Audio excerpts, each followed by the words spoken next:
ড্রাইভারের মামি, আপনার হাতে রান্না কিন্তু অসাধারণ। মাংসটা যা হয়েছে না, একটু খেয়ে দেখো সালমা। তো উপরে একটা মিউজিক ছিল। আরে খেয়ে দেখো না।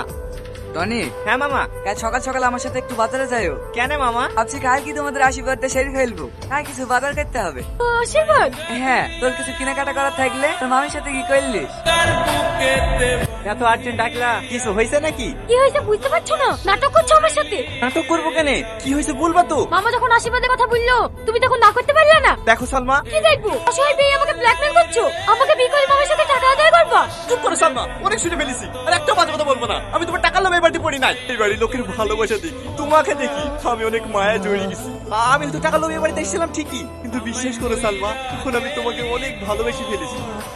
চুপ কর। ভালোবাসা এসব নাটক আমার সামনে করতে আসবি। আমি তোকে ঘৃণা করি, ঘৃণা। তোর যদি একটু লজ্জা থেকে থাকে, তাহলে কাল সকাল হওয়ার আগে এই বাড়ি ছেড়ে চলে যাবি। বুড়ি, জামাইকে দেখিছো? না মামা। চাইতে গেল, ছেলেটাকে সকাল থেকে খুঁজে পাচ্ছিনি। আবার ফোনটাও সুইচ অফ বলছে। ও গো, এই দেখো টনির ঘরে চিঠিটা ছিল। কই দেখি। আপনাদের সাথে কয়েকটা দিন কাটে আমার খুব ভালোই লাগলো, কিন্তু তার মানে এই না যে আমি আপনার ভাগ্নিকে বিয়ে করে ফেলবো। তাই কাল আশীর্বাদের কথা শুনে আমি বাড়ি ছেড়ে চলে আসলাম। ইচ্ছে হলে আমাকে ক্ষমা করে দিন। আমি তোর মেয়েকে সুখে রাখতে পারলো না রে বোন, তুই সুখে রাখতে পারলো না। তোর মতো তোর মেয়ের কপালটা পুড়লো রে বোন। রিয়াজ। হ্যাঁ স্যার বলেন। তোমার জামিন হয়ে গেছে। আপনি সত্যি বলছেন? আমার জামিন হয়ে গেছে? হ্যাঁ। এই রামিসা, তোমার বিশ্বাস এখানে?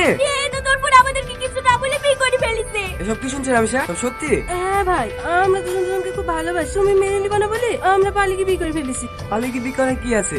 আমাকে বললেই পারতি। তুই আমার একমাত্র বোন, ছোটবেলা থেকে তোকে কোনো জিনিসের অভাব হতে দিইনি। যা চেয়েছি তাই দিয়েছি। আর আজ তুই আমাদেরকে কিছু না জানি এত বড় কাজ করে ফেললি।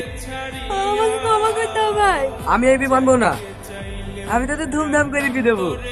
ভাই আলাম কবিরাজের একমাত্র পুত্র মোহাম্মদ রিয়াজ কবিরাজের সঙ্গে মহিদুল মন্ডলের একমাত্র কন্যা মোসাম্মদ রামিসা খাতুন 5,001 টাকা দেন মোহরের পরিবর্তে তোমাকে বিয়ে করতে রাজি। তুমি কি কবুল?